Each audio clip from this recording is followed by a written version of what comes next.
문재인 대통령만큼 미스테리한 사람이 있었을까? 참 석연치 않은 구석이 명확한 해명 없이 구렁이 담 넘어가듯이 얼렁뚱땅 임기가 끝나가고 있습니다. 정말 대통령이 아니라 그냥 일개 장관 정도만 돼도 이러한 것들은 다 투명하게 공개를 해야 될 것 같은데, 어디 시장 정도만 돼도 그래야 될 것 같은데, 일국의 대통령이라는 그런 자리에 있으면서도 고개를 갸웃하게 만들고 끝까지 내막이 안 밝혀지고 그냥 넘어가는 이제 그런 일들이 정말 많았었는데요. 예를 들면 대통령의 가족, 공인입니다. 대통령의 가족. 사인 공인할 때 글쎄요, 법적으로는 어떻게 구별을 해야 될지 모르겠습니다. 그러나 그냥 언론이나 국민들께서는 대통령의 부인, 대통령의 아들, 딸 어떻게 공인이 아니라고 볼 수 있겠습니까? 그런데 대통령의 딸, 사위, 이 사람들이 지금 어디에 사는지, 태국에 이사 갈 때 무슨 돈으로 갔는지, 태국에서는 도대체 무슨 돈으로 거기 생활을 했는지, 또 태국에서 있다가 급거 귀국을 했는데 왜 그랬는지 다 미스테리입니다. 심지어 대통령 사위는 지금 어디 있는지도 모릅니다. 뭐 대통령 딸은 청와대에서 데리고 살고 있다면서요. 최근에는 이제 대통령 부인의 옷값, 아니 대통령 참, 아니 법원에서 공개를 하라 이렇게 판결을 했잖아요. 법원에서 삼권 분립의 나라. 그런데 우리 사법부가 행정부 수반에게 당신이 특활비로 쓰는 돈, 당신 부인의 옷값 공개하라. 안 하고 있지 않습니까? 사법적인 절차를 이용해서 항소 나오려면, 결과 나오려면 뭐 2년이 걸릴지 몇 년이 걸릴지 어떻게 합니까? 그 사이에 뭐 이제 청와대에서 나와서 그냥 한 사람의 자연인으로 살아가게 되겠지요. 오늘 말씀드리려고 하는 것은 경남 양산시 매곡동에 있는 문재인 대통령의 사저입니다.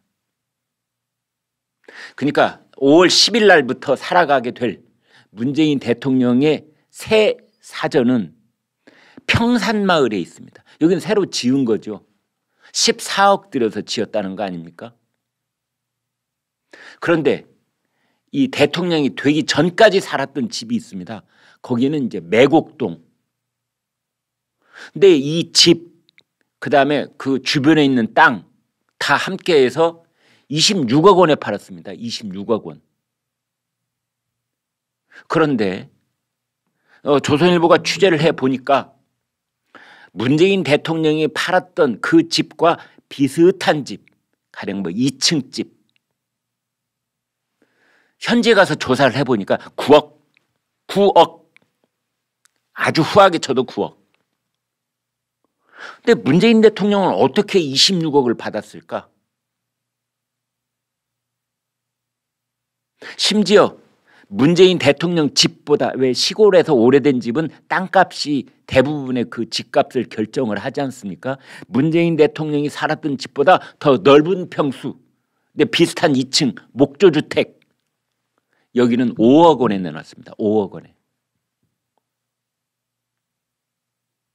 그래, 뭐 문재인 대통령 집은 관리도 뭐 썩 괜찮게 돼 있고, 그다음에 뭐 잔디밭도 좋고 조경도 뭐, 그래서 더 쳐준다고 하더라도, 그래서 가장 많이 쳐줘도 9억. 그래서 저희 집은 문재인 대통령 그 사저, 팔린 사저보다 우리가 땅은 넓지만 우리 집이 워낙 낡아서요, 저는 5억 원에 내놨습니다. 같은 동네에, 매곡동에. 여러분, 집값을 결정하는 요소, 그중에서 제일 중요한 거, 뭐 교육적 입지도 있을 수가 있고, 그 다음에 뭐 그게 평지냐 비탈이냐 이런 것도 있을 수가 있고, 뭐 기타 등등 뭐 여러 가지 시청자들께서 다 전문가시니까 저보다 훨씬 더 잘 아시겠지만 그중에 중요한 것 중에 하나가 접근성입니다. 접근성. 자동차를 타고 들어가든 뭐 큰 길에서 얼마나 떨어져 있는지, 혹은 역에서, 기차역에서, 뭐 지하철역에서 얼마나 떨어져 있는지, 이 굉장히 중요합니다. 그래서 역세권이라는 말도 있지 않습니까? 근데 문재인 대통령이 이 경남 양산 매곡동에 있었던 이 사전은 접근성이 형편이 없습니다. 그 집이 외진데 있고, 그다음에 거기 가는 가로등도 없고, 정말 개구리 울음소리하고 멀리서 개 짖는 소리 들리는 정도?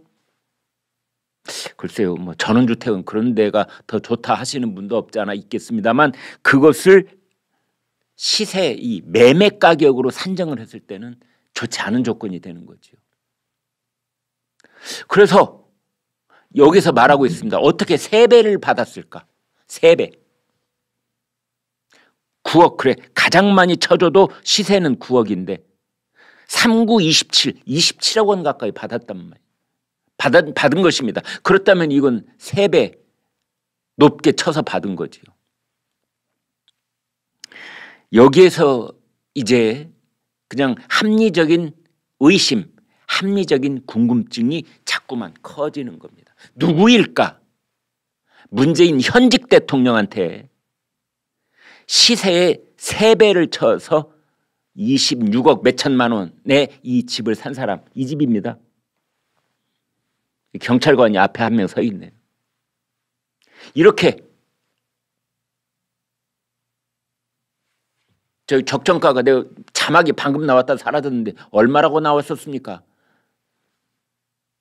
9억, 적정가 9억. 네. 3배입니다. 3배. 3배.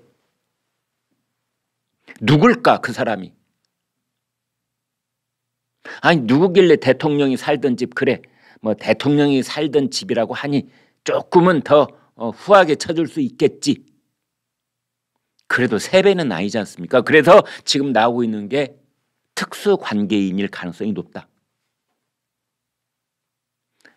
문재인 대통령의 친구, 문재인 대통령의 친척, 친인척일 가능성이 있는데, 단순히 친구다, 친인척이다 해서 저렇게 비싼 값으로 집을 사주지는 않았을 것이다. 뭔가 대가가 있지 않았을까?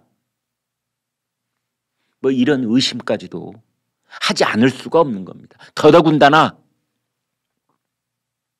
이 집을 파는 게 2월입니다. 2월. 지금까지 날짜를 계산해 봤더니, 오늘이 3월 11일인데요. 날짜를 계산해 봤더니 저 집을 매매 계약서를 보면 나오지 않습니까? 딱 파는 게 날로부터 지금 50일쯤 지났습니다. 2달. 여러분, 부동산 매매 해보신 경험 다들 있으시지요? 이 보통 사람들은 매매가 끝나자마자 득달같이 등기소에 내 이름으로 등기합니다. 왜? 이 부동산의 주인이 누구냐를 법원에 등기해 놓는 이 행위가 나중에도 매우 중요한 역할을 하기 때문입니다.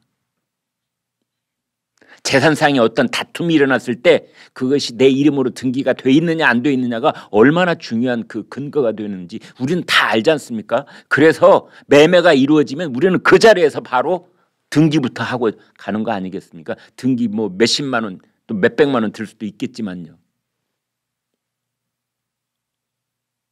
그런데 문재인 대통령에서 저 집을 산 사람은 아직 등기를 안 했어요. 왜 그러는 것일까요? 왜? 문재인 대통령의 각별한 부탁으로 내가 퇴임하기 전에는 그 집 등기 안 했으면 좋겠어. 조선일보가 취재해가지고 또 뭐 이 집을 산 사람이 누구다, 아무개다 이렇게 그렇게 공개를 하고, 그 사람이 또 나하고 뭐 어떤 관계다 이렇게 얘기를 하면은 좋을 일이 하나도 없잖아. 그러니까 5월 9일까지 하지 말고 한 6월쯤 하든지 뭐 올여름에 하든지 그렇게 해 주소. 이러지 않았을까요? 이제 이런 합리적인 의심을 하지 않을 수가 없는 겁니다. 아니, 도대체 이 미스테리 3배나 비싼 값에 주고 샀지, 그래 산 사람이 누군지 모르게 돼 있는.